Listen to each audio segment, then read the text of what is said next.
Chapter 1. The Right to be Rich. Whatever may be said in praise of poverty, the fact remains that it is not possible to live a really complete or successful life unless one is rich. No man can rise to his greatest possible height in talent or soul development unless he has plenty of money. For, to unfold the soul and to develop talent, he must have many things to use, and he cannot have these things unless he has money to buy them with. A man develops in mind, soul, and body by making use of things, and society is so organized that man must have money in order to become the possessor of things. Therefore, the basis of all advancement for man must be the science of getting rich. The object of all life is development, and everything that lives has an inalienable right to all the development it is capable of attaining. Man's right to life means his right to have the free and unrestricted use of all the things which may be necessary to his fullest mental, spiritual, and physical unfoldment, or in other words, his right to be rich. In this book I shall not speak of riches in a figurative way. To be really rich does not mean to be satisfied or contented with a little. No man ought to be satisfied with a little if he is capable of using and enjoying more. The purpose of nature is the advancement and unfoldment of life, and every man should have all that can contribute to the power, elegance, beauty, and richness of life. To be content with less is sinful. The man who owns all he wants for the living of all the life he is capable of living is rich, and no man who has not plenty of money can have all he wants.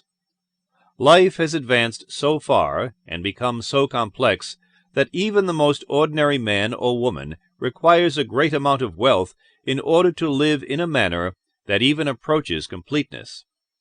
Every person naturally wants to become all that they are capable of becoming. This desire to realize innate possibilities is inherent in human nature. We cannot help wanting to be all that we can be. Success in life is becoming what you want to be. You can become what you want to be only by making use of things, and you can have the free use of things only as you become rich enough to buy them. To understand the science of getting rich is therefore the most essential of all knowledge. There is nothing wrong in wanting to get rich. The desire for riches is really the desire for a richer, fuller, and more abundant life, and that desire is praiseworthy. The man who does not desire to live more abundantly is abnormal, and so the man who does not desire to have money enough to buy all he wants is abnormal. There are three motives for which we live. We live for the body, we live for the mind, we live for the soul. No one of these is better or holier than the other. All are alike desirable. And no one of the three, body, mind, or soul, can live fully if either of the others is cut short of full life and expression. It is not right or noble to live only for the soul and deny mind or body, and it is wrong to live for the intellect and deny body or soul. We are all acquainted with the loathsome consequences of living for the body and denying both mind and soul, and we see that real life means the complete expression of all that man can give forth through body, mind, and soul. Whatever he can say, no man can be really happy or satisfied unless his body is living fully in every function, and unless the same is true of his mind and his soul. Wherever there is unexpressed possibility or function not performed, there is unsatisfied desire. Desire is possibility seeking expression, or function seeking performance. Man cannot live fully in body without good food, comfortable clothing, and warm shelter, and without freedom from excessive toil. Rest and recreation are also necessary to his physical life. He cannot live fully in mind without books and time to study them, without opportunity for travel and observation, or without intellectual companionship. To live fully in mind, he must have intellectual recreations, and must surround himself with all the objects of art and beauty he is capable of using and appreciating. To live fully in soul, man must have love, and love is denied expression by poverty.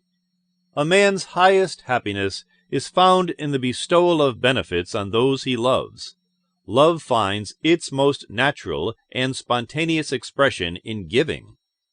The man who has nothing to give cannot fill his place as a husband or father, as a citizen, or as a man. It is in the use of material things that a man finds full life for his body, develops his mind, and unfolds his soul. It is therefore of supreme importance to him that he should be rich. It is perfectly right that you should desire to be rich. If you are a normal man or woman, you cannot help doing so. It is perfectly right that you should give your best attention to the science of getting rich, for it is the noblest and most necessary of all studies. If you neglect this study, you are derelict in your duty to yourself, to God, and humanity. For you can render to God and humanity no greater service than to make the most of yourself.